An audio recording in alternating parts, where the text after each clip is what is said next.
제가 시간 관리에 대해서 굉장히 성장을 했다고 생각합니다. 왜냐하면 플래너를 쓰면서 가용 시간 이런 거를 확인을 해봤는데 생각보다 제가 낭비하고 있는 시간들이 많더라고요. 그래서 그것들에 약간 회의감을 느끼고 계단 오르내리는 시간, 그리고 엘리베이터 안에서 기다리는 시간, 물 마시고 화장실까지 가는 시간까지 이렇게 자투리 시간으로 플래닝을 했어요.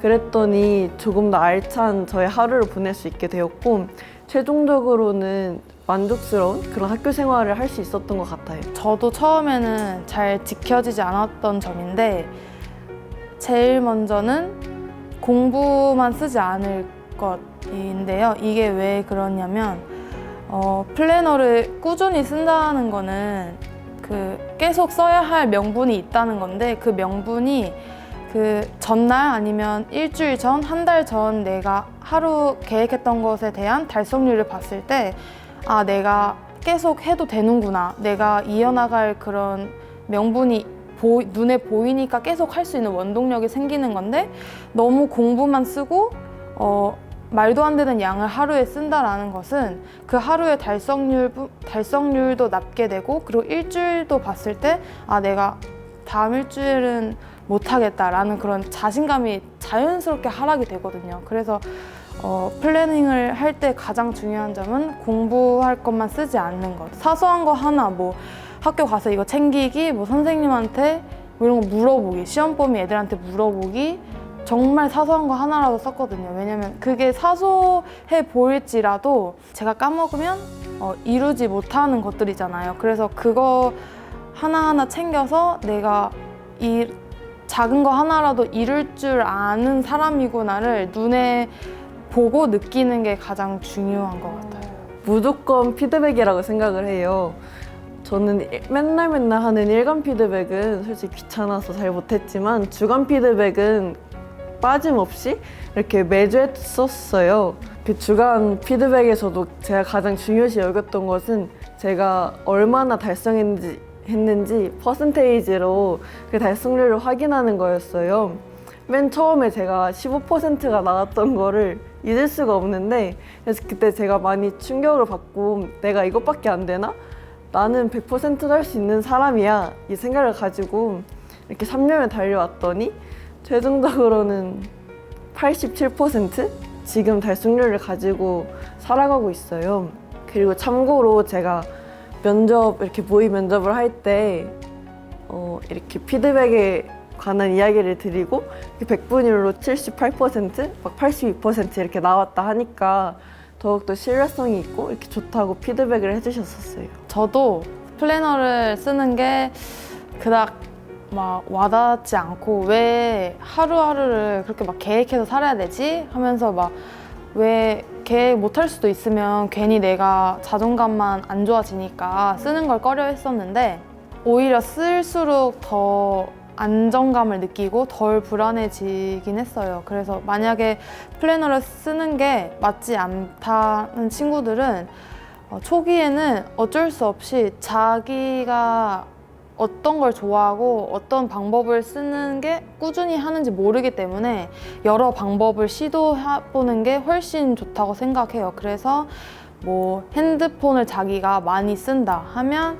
핸드폰 메모장에 쓰거나 아니면 포스트잇 투두리스트로 그냥 짤막짤막하게 쓰거나 아니면 뭐 위클리로 쓰거나 한 달로 쓰거나 그래서 최대한 많은 방법을 활용해서 내가 그래서 일주일을 돌아봤을 때 이렇게 하면 내가 좀 한 3일은 갔구나, 4일은 갔구나 아니면 이 방법은 하루도 못 갔구나 라는 거를 깨달으면서 내가 이 방법이 괜찮구나를 깨달으면서 자기가 꾸준히 할 수 있는 방법을 찾아가는 게 가장 좋은 방법인 것 같아요. 사실 진로 수업에서 하나도 버릴 것이 없이 다 저에게 도움이 되었던 수업이었는데 그 중에서도 가장 기억에 남는 수업은 비전을 발견하면서 사명 선언문을 작성했던 시간이었던 것 같아요.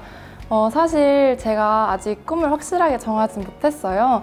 그래도 비전은 정할 수 있었는데 저의 비전을 정할 수 있게 도와준 수업이 바로 이 사명 선언문 수업이었어요.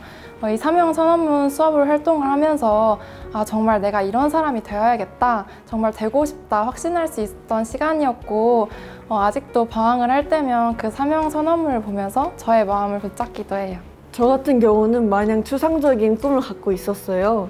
그래서 이 추상적인 꿈을 진로 로드맵 작성하면서 직접 기록하고 구체화하는 과정을 처음으로 거치게 되었는데, 이 과정을 통하여서 어떤 점이 추상적이고 어떤 점이 실현 불가능하고 또 한편으로 어떤 점이 실현 가능성이 있는지 이런 것들을 확인하면서 고칠 부분은 고치고 다시 그냥 놔둘 부분을 놔두면서 저희 꿈을 더욱더 실현시킬 수 있도록 도와주는 도구로 사용된 것 같아요, 진로 로드맵이.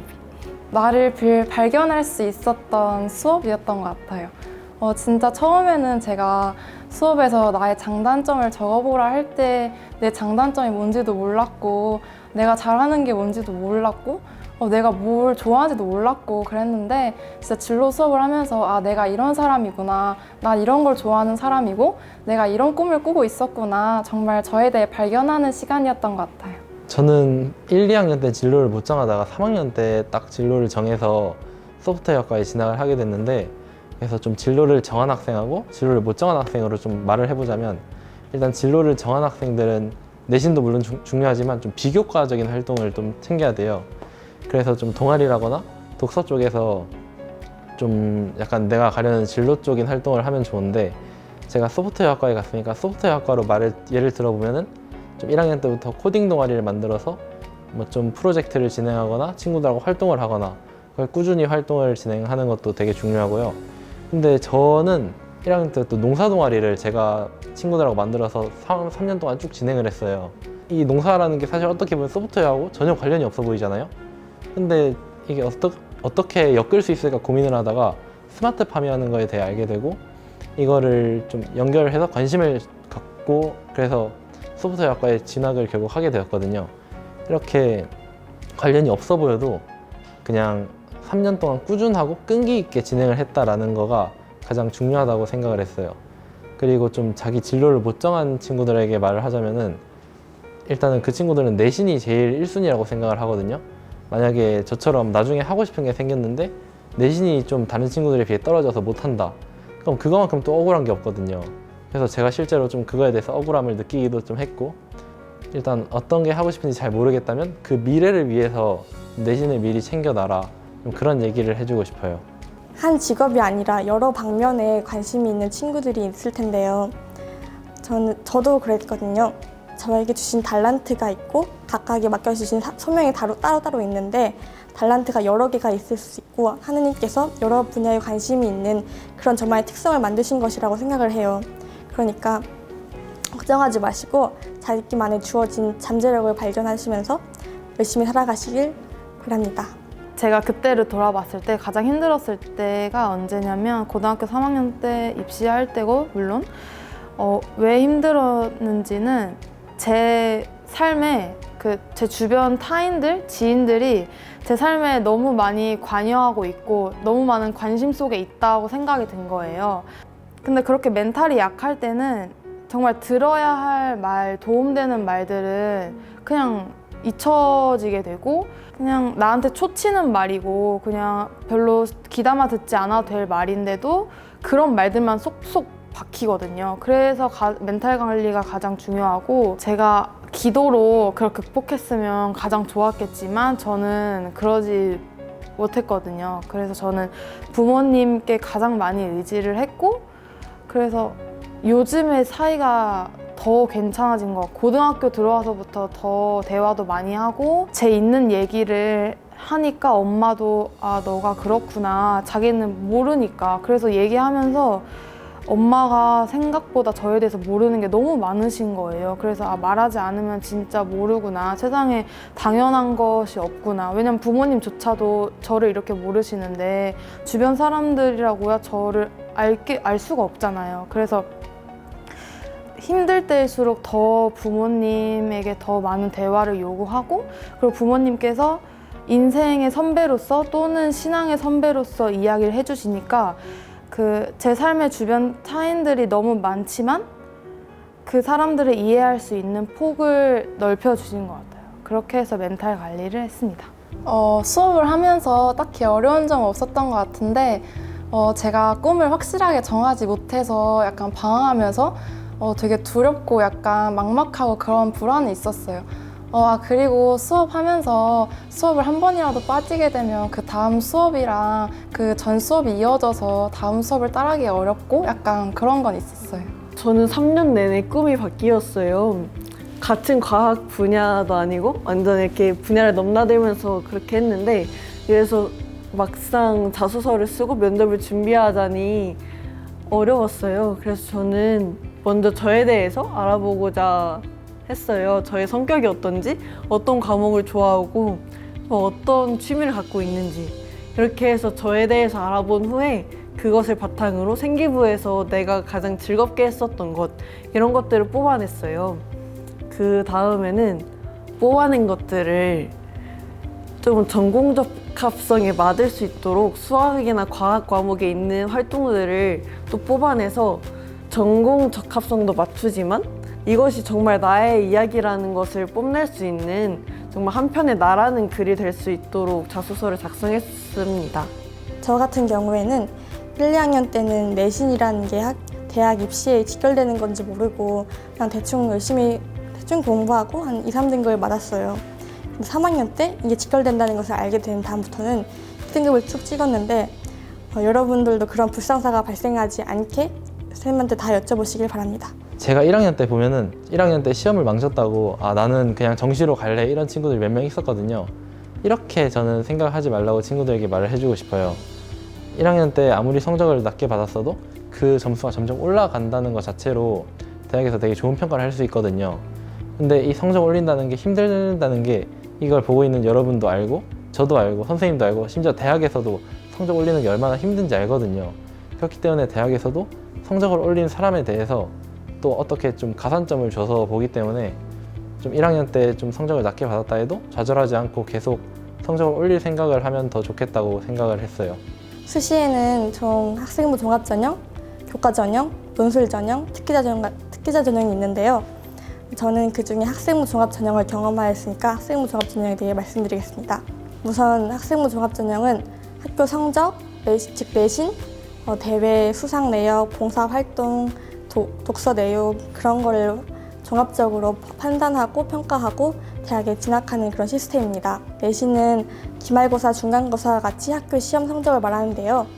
저는 저 혼자 잘 받으려고 열심히 공부했는데 여러분에게 말씀드리고 싶은 것은 다 같이 열심히 공부해서 좋은 성적을 잘 받는 것이 중요하다고 말씀드리고 싶습니다. 솔직히 말하면 저희 학교는 별로 공부를 못하는 학교예요.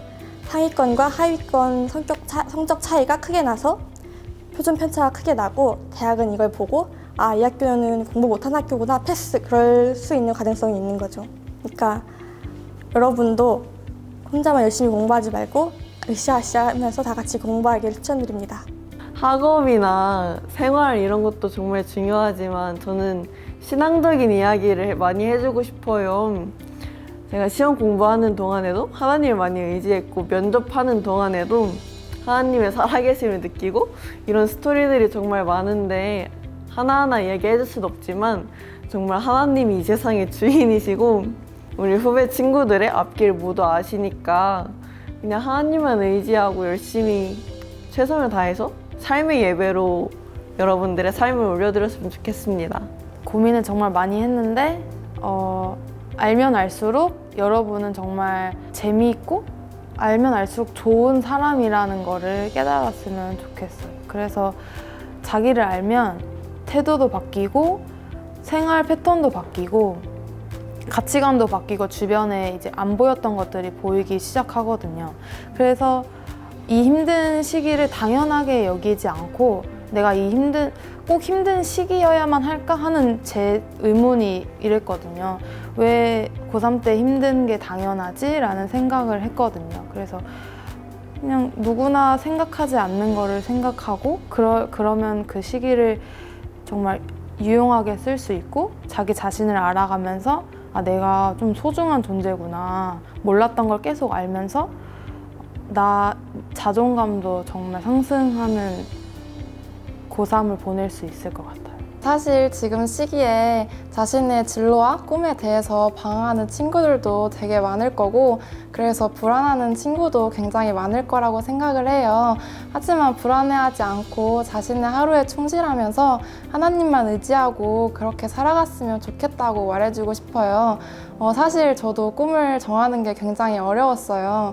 하고 싶은 게 없어서 막막하기도 했고 때로는 하고 싶은 게 너무 많아서 뭘 해야 될지 모르기도 했고 꿈이 없을 때는 꿈이 있는 친구들이 부러웠지만 막상 꿈이 생기고 나니까 내가 이 꿈을 이룰 수는 있을까 불안하기도 하고 그랬거든요.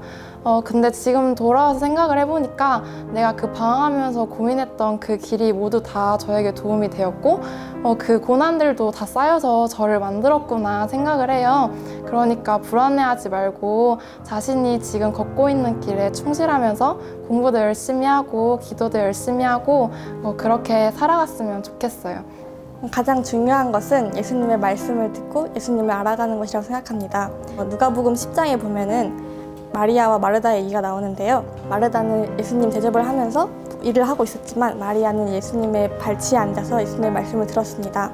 예수님의 대접을 준비하는 것은 당시 손님 대접을 중요하게 여긴 이스라엘 풍습에 따라 중요한 일이었지만 예수님께서는 그러한 마르다에게 필요한 일은 오직 한 가지뿐이다. 마르야는 중요한 일을 더 좋은 일을 선택하였다라고 말씀하셨습니다. 여러분 앞에 살아가면서 필요하고 꼭 해야 되고 중요한 일이 많아 보이겠지만 이 세상에 살면서 가장 중요한 것은 예수님의 말씀을 알고 예수님을 알아가는 것이라고 생각합니다.